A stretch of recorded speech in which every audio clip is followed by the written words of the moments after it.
суығын-ай, қашан күн жылыйды өзі, күнде аяз, күнде боран.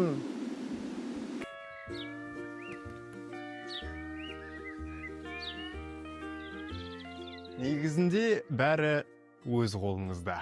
Қақаған қыстың ортасында да өз-өзіңізге жазғы көңіл-күй сыйлаудың жолдары бар.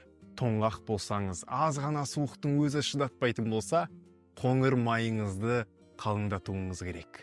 Қоңыр май дегеніміз біз білетін семіздік май емес. Ол сырт көзге білінбейді. Ал оның басты функциясы жылу сақтау. Оның жақсырақ, тезірек түзілуіне үлес қосқыңыз келсе, плюс 16-19 салқын ауа райында көбірек серуендеңіз. Салқын душқа түсіп тұрыңыз. Ал жазды қатты сағынып бара жатсаңыз, 28 қарашадан бастап Моана 2 мультфильміне барыңыз. Қазақша дубляжда. Диснейдің әдеткі жоғары сапалы